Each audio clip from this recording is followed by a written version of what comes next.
Mr. Dasgupta, and Professor Chaudhary, Mr. Sethia, to kindly assemble for lighting of the holy lamp.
So,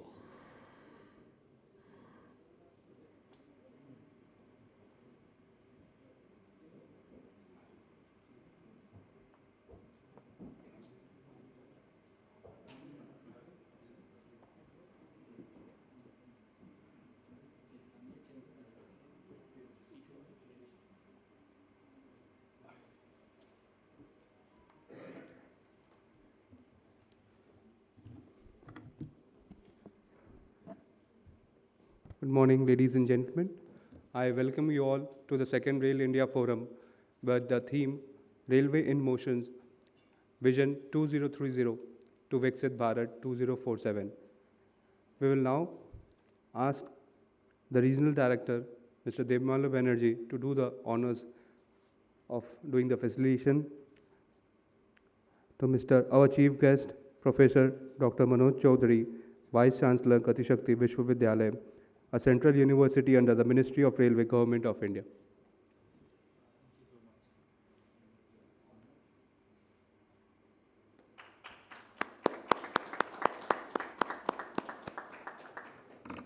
I would now request you to facilitate Mr. Abudhay Jindal, President, Indian Chamber of Commerce.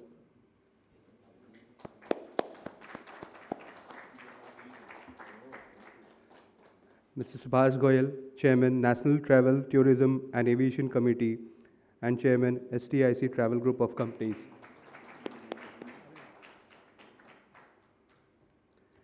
I would now request to facilitate Mr. Rajat Gusayan, Group General Manager, Planning, NCRTC.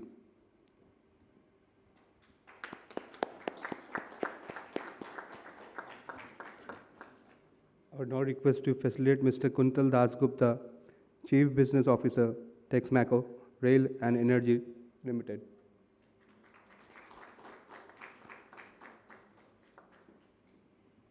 I would now request you to facilitate Mr. Vikash Lohia, Chairman, National Railway Committee, Mr. Kanishka Shetya, Chairman, National Logistics and Supply Chain Committee.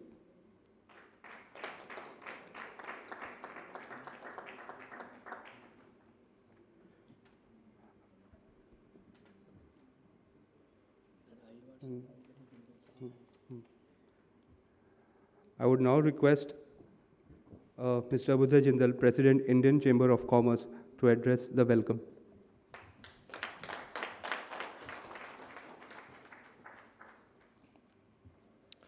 Thank you, and good morning, ladies and gentlemen. It is a pleasure and an honor to welcome all of you to the second Rail India Forum hosted by Indian Chamber of Commerce. I would first like to take this opportunity to introduce ICC to all our dignitaries present here today.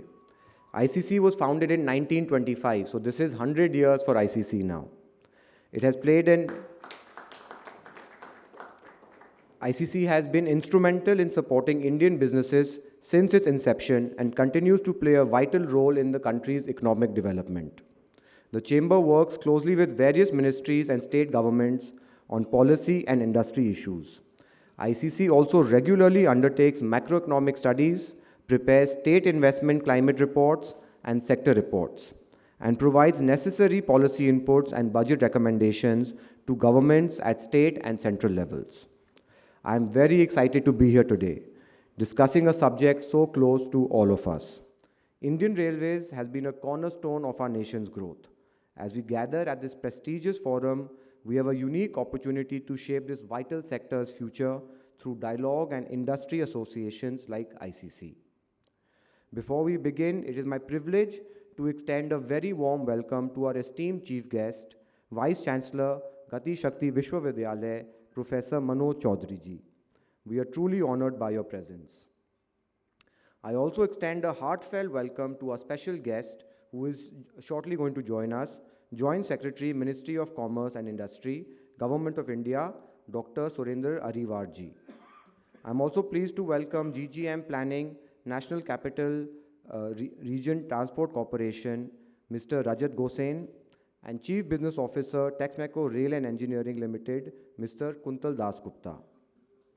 Last but not the least, I warmly welcome Chairman of ICC's National Travel, Tourism and Aviation Committee and Chairman of STIC Group, Mr. Subhash Goyal ji, Chairman of ICC's National Railway Committee and Director of JWL Wagons, Mr. Vikash Lohia ji, and Chairman of ICC's National Logistics and Supply Chain Committee and CEO of Western Carriers, Mr. Kanish Sethia ji.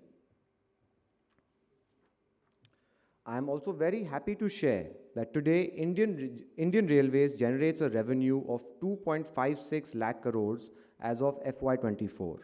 It manages the world's fourth largest rail network with over 1,32,000 kilometers of track and employs 1.2 million people, making it India's second largest employer. As India accelerates towards becoming a USD 40 trillion economy by 2047, the manufacturing industry, trade and transportation of essential materials are slated to grow exponentially. More industrial zones will be established and new manufacturing sites will need to be linked. I believe that the Indian Railways is poised to play a crucial role at this juncture of India's growth. Its expanding network and increased fleet of freight wagons will be essential in meeting the rising demands of the manufacturing industry. Additionally, the government's push to increase the share of rail transport in freight movement will support this effort. I believe that this shift will drive top-line growth for Indian Railways as freight forms the majority of its revenue. Furthermore, it will create opportunities for wagon manufacturers and related industries to thrive, positively influence the country's overall economic development. I also highly appreciate the government's efforts to develop the entire rail ecosystem. Initiatives like the Gati Shakti Cargo Terminal Policy, which aims to reduce end-to-end logistic cost, encourage private investments, and attract new cargo are praiseworthy.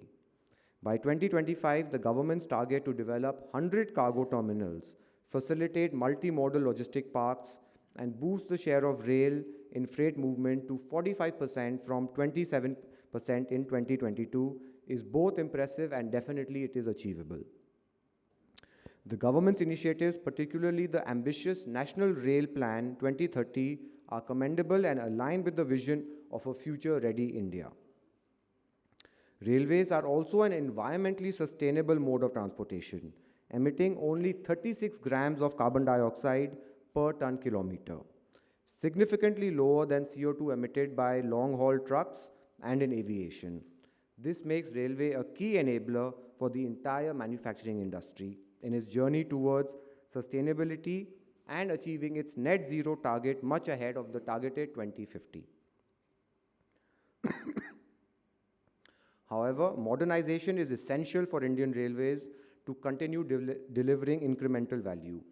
As part of the modernization drive, adopting technologies like IoT, AI, indigenous initiatives like the Kavach, automatic train protection system, and incorporating sustainable materials such as stainless steel in the production of railway vehicles and infrastructure will transform operations, improve safety, and enhance passenger experience. Going forward, the necessity for Indian Railways to make significant and strategic investments in digitization and new materials is evident. These investments will help lower logistic costs, reduce carbon emissions, and drive economic growth across multiple sectors. I remember our Honorable Prime Minister, Shri Narendra Modi ji, saying that he won't stop until Indian Railways ensures comfortable travel for all. And I would also like to assure you that we at ICC are also determined to make a difference. We will continue leveraging India's manufacturing strength to support Indian Railways transformation, engage in increased public-private partnerships to enhance infrastructure and skill development for people employed in the sector, and create a more resourceful logistics network for a brighter and a sustainable future for our nation. I'm immensely pleased that the Chamber could create this platform for industry and government institutes to come together, exchange ideas, and turn them into actionable steps towards achieving the shared vision of a Viksit Bharat by 2047. Once again, I extend a warm welcome to all our esteemed guests and speakers and audience, and look forward to fruitful discussions throughout the engaging sessions planned during the rest of the day. I hope you enjoy and get a lot out of it. Thank you. Jai Hind.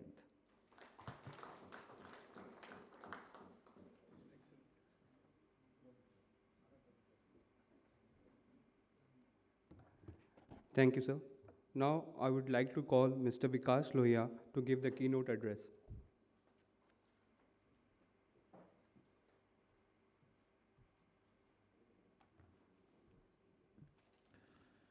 Esteemed dignitaries, ladies and gentlemen, good morning. History gives every country a phase of time when it embarks upon its development journey and achieves growth in multiple fronts.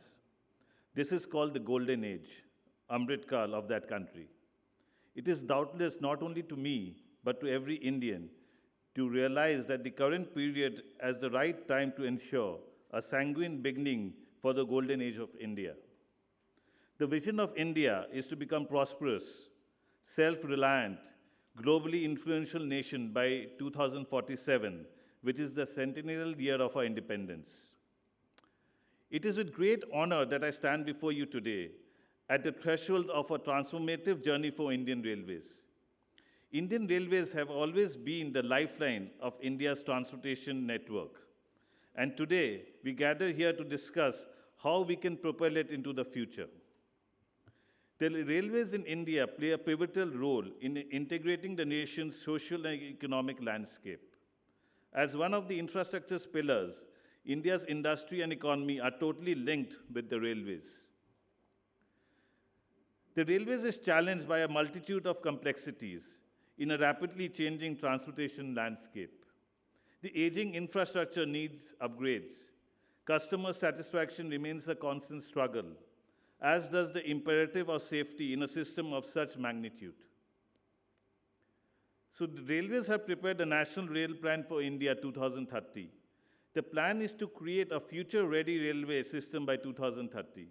The NRP is aimed at formulating strategies based on both operational capacities and commercial policy initiatives to increase the modal share of railways to 45%. The plan's goal is to build capacity in advance of demand, which would then be used to meet demand increases up till 2050. The Rail Plan 2030 offers a unique chance to utilize public-private partnerships and transform the Indian transportation sector with its ambitious goal of creating a future-ready railway system. It imagines a future that is not entirely reliant on the government, but instead is created through a partnership with the dynamism and creativity of the private sector. The Government of India has to partner with the best resources through PPP in order to carry out this mammoth operation with utmost efficiency. The consistent effort to increase the speed of trains on the Indian Railways network has been ongoing. The accomplishment of introducing indigenous semi-high-speed trains known as the Vande Bharat Express on various routes within the past 4 years is a notable milestone. Up until July 24, a grand total of 66 Vande Bharat train services have been introduced in the nation. In addition, the Indian Railways has selected 7 routes for potential future development of high-speed rail networks in the country. Currently, the Mumbai-Ahmedabad project is being undertaken by collaborating with the government of Japan, who is providing both technical and financial support. In order to reduce transit time for freight, Indian Railways aims at significantly increasing the average speed of freight trains. The plan is to achieve this by constructing multiple tracks on busy routes, improving speeds to 160 km per hour on Delhi-Havra and Delhi-Mumbai routes, upgrading speeds to 130 km per hour on all golden quadrilateral and golden diagonal routes, and removing all level crossings on these routes. Another goal is to achieve operational efficiency by the year 2030. Reaching the milestone of building 2,200 kilometers of dedicated freight corridors is an impressive accomplishment. The Eastern Dedicated Freight Corridor and the Western Dedicated Freight Corridors are vital for enhancing the effectiveness of transporting goods and optimizing logistic activities. The plan has the goal of creating an environmental friendly and cost-effective network, aiming to achieve net zero carbon railway by 2030. Indian Railways is actively undergoing changes by embracing solar energy usage, pursuing electrification goals, adopting hydrogen fuel cells, harnessing wind power, and developing trains that can regenerate energy, all in a bid to reduce nation's dependence on fossil fuels. Railways has made significant progress in achieving complete electrification in 14 states and union territories. Additionally, they have implemented projects in Bina, Madhya Pradesh, and in Diwana, Haryana, that involve 2 megawatt of solar power plant. This power plant generates energy and supplies it to railway traction lines, showcasing Indian Railways' gradual steps towards achieving net zero emissions. The railways are being updated with new technology that has been produced locally. The covered system, an autonomous protection system developed by India specifically for increasing train safety measures, are being adopted in a fast pace. With all such considerations in place, the national freight volume, which was about 4,700 million tons in the year 2019, is estimated to be about 16,000 million tons in the year 2051. India aims to reduce its logistic costs, which is around 13 to 14% of GDP, which is one of the highest in the world right now, to 8 to 10% of GDP by 2030. It is estimated that a 10% reduction in indirect logistic costs will result in 5 to 8% rise in exports. However, continuing to build this future won't be without its challenges. Streamlining the regulatory framework, ensuring transparency and accountability, and building ecosystem are crucial.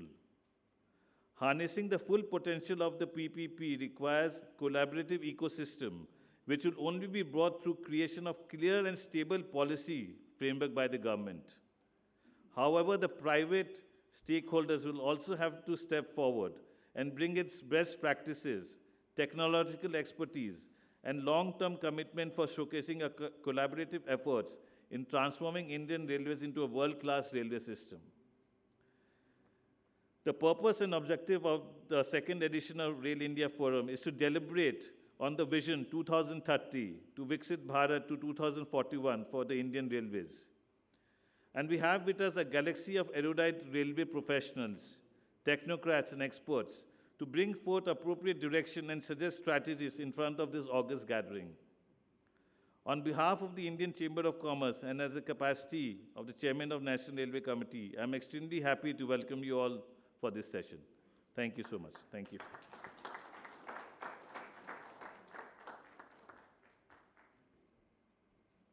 Thank you, sir.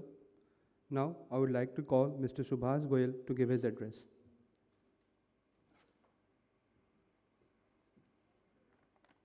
Good morning, everyone.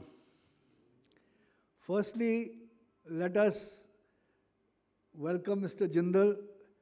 He's the luckiest person because he's taking over as president during the 100 years of our chamber. So give him a big hand.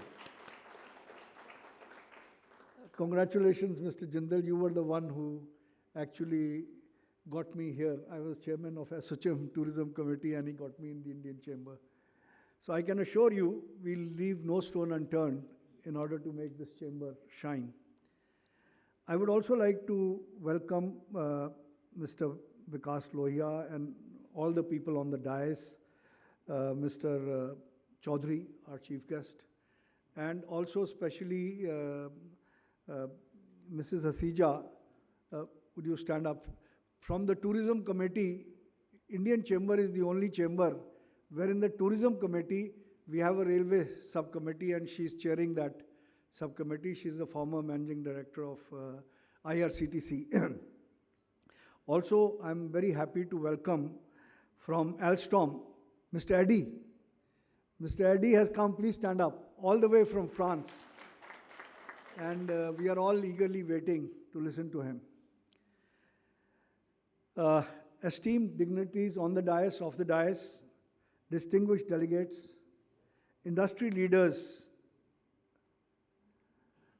it is both an honor and privilege for me here for the second, to address all of you in the second Rail India Forum. I think Indian Chamber is the only chamber which is focusing on railways in such a big way. The partnership, in partnership with the Chartered Institute of Logistics and Transport. Sir, thank you very much. Would you stand up? I think we are thankful for all your help in organizing this. Ladies and gentlemen, today's summit is themed Railway in Motion, Vision 2030.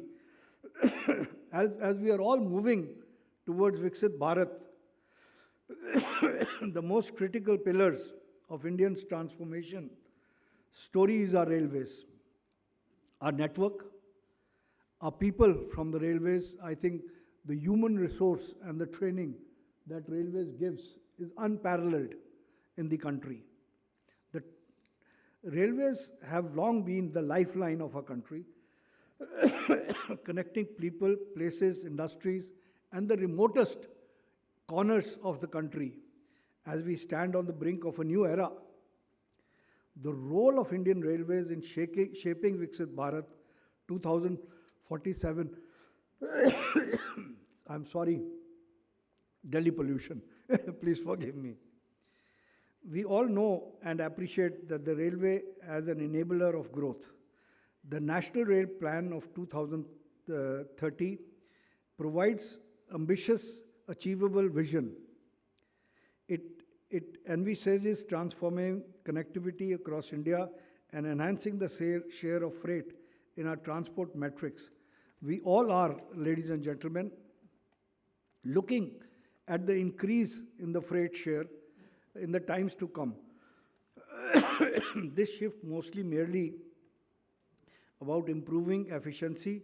It is about redefining the very contours of the Indian supply chain, enabling industries to reach markets faster, safer, and more effectively, in a very cost-effective manner.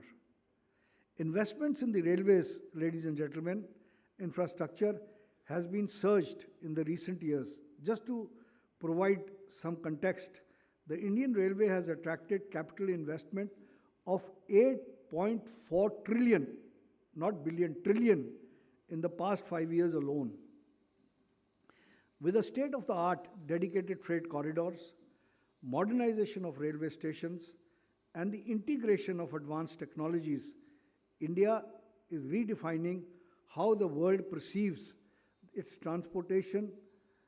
And most important thing to note, ladies and gentlemen, all this development is happening with sustainability keeping in mind.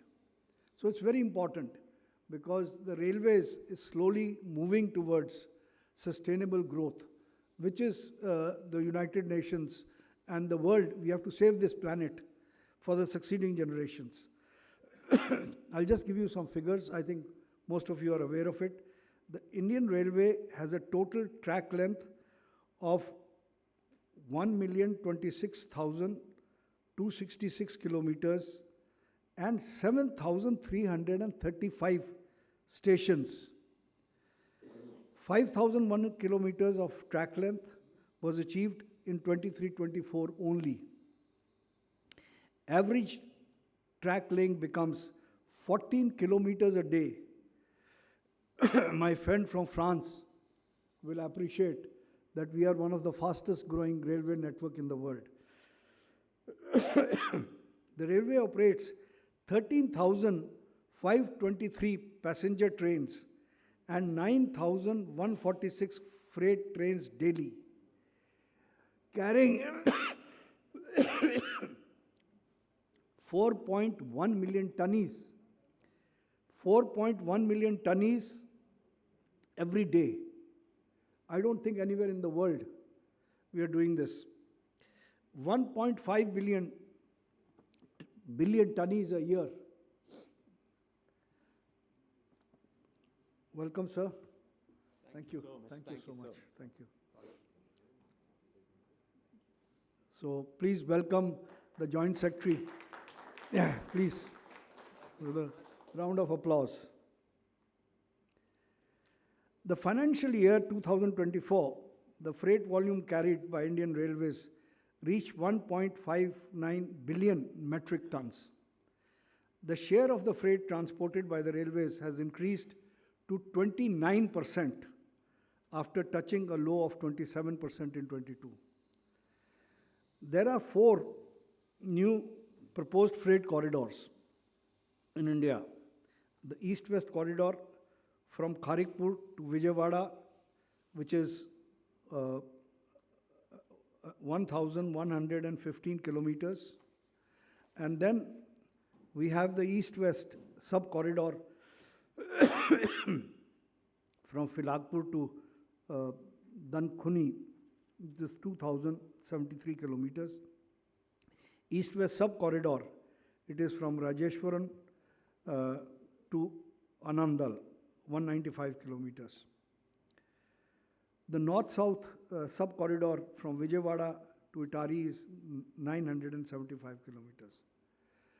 So, ladies and gentlemen, apart from this fantastic growth, we are keeping our sustainable vision, not only of the Prime Minister, but also of the United Nations in mind. The development of Indian Railways is not merely an economic agenda, it is a sustainable one. As you all know, the transportation sector accounts for approximately 24% of global greenhouse gas emissions, with railways contributing a small significant share. The Indian Railways is leading in the adoption of green practices. From introduction of energy efficient locomotives and committed to achieve net zero carbon emissions by 2030. So I think it's one of the only railways which is giving a commitment that by 2030 we'll have zero carbon emission. So give a big hand to the Indian Railways, please. A noteworthy achievement is the installation of solar power plant and efforts being taken to electrify the entire railway network by 2030. These initiatives, ladies and gentlemen, are a testament of the Indian Railways to harmonize growth with sustainability, ensuring that development of Indians aspire both inclusive and environmentally responsible growth. So this is very important. Now, coming since I had the tourism committee. Tourism and connectivity is a symbolic relationship. As tourism professional, I am deeply concerned about the interplay between connectivity and tourism. Improved railway infrastructure does more than facilitate freight movements. It enriches travelers' experience. Indian Railways carrying over 23 million passengers every day, more than the population of Australia and many other countries. We carry every day on Indian Railways. It's unbelievable. Ladies and gentlemen, we not only serve as a means, but also a gateway to cultural exploration and national integration. The introduction of high-speed projects, luxury trains like Maharaja Express have enhanced the last-mile connectivity and is catalyzing the growth of domestic and international tourism. Tourism contributes 7% to our GDP and supports millions of livelihoods. As modernize our railways, the ripple effect is immense. Opening of new destinations, improving accessibility, creating unparalleled opportunities for rural and regional economies. Wherever a station is, the multiplier effect on creation of jobs and development is unbelievable. Logistics and economic growth. I'm not an expert, but let me take you for an analysis. According to World Bank, reduced logistic costs by 1% could increase the GDP by 2%. So this is how important logistics is. With India's current logistic cost estimated to around 14%, GDP is significantly higher than the global average of 8%. The modernization, ladies and gentlemen, of our railways offers a monumental opportunity to bridge this gap. Efficient logistic networks, anchored by the rail, can transform the ease of doing business, which is the vision of our Honorable Prime Minister Narendra Bhai Modi, making India not just a manufacturing hub, but a global leader in trade. Looking ahead at Viksit Bharat 2047, as we chart our course towards Viksit Bharat 2047, we must remember that progress is a journey, not a destination. The railway vision of 2030 serves as our immediate milestone, a foundation for the inspiration of 2047 by fostering partnership, embarrassing innovations, and staying steadfast in our commitment to sustainability. We are not just building railway network, an ecosystem of opportunity. And ladies and gentlemen, I encourage all of you, stakeholders, government, industry, and civil societies to collaborate and transform the journey together. We can realize the vision of railway system that is modern, inclusive, world-class, driving India towards the rightful place as global superpower. All of you together, we can do it, and we can support our Prime Minister's vision. Thank you, ladies and gentlemen. I wish the summit a grand success, igniting ideas, forging pathways, and prospering the future of this great country. Jai Hind, Jai Bharat.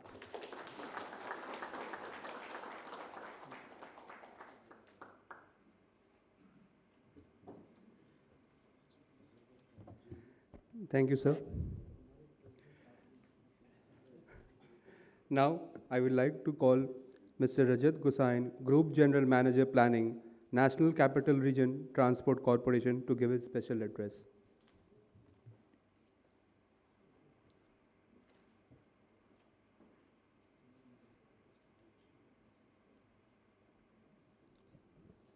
Thank you, Abhishek. Yeah, good morning, ladies and gentlemen. Thanks, ICC, to given this opportunity to showcase the contribution of NCRTC towards a Viksit Bharat. I just have a short presentation. I will try to explain the contribution what we are making in the railway industry towards a Viksit Bharat 2047. So the organization is NCRTC. You must be aware about it, National Capital Region Transport Corporation. And the system is RRTS. So we are doing in NCR. And the first Namo Bharat train was under operations since it has been inaugurated in October 23 by Honorable Prime Minister. So where the NCRTC or RRTS system fit in, because we have a national capital where contributions in the transport is mainly covered by the Indian National Railways. And then we have a city level very good system of metros, now expanded to more than around 400 kilometers in NCR region.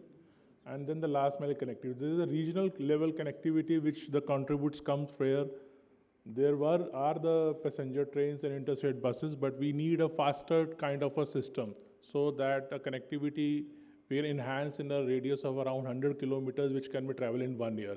Where exactly comes in the RRTS system? So similar kind of systems are already across available in the world.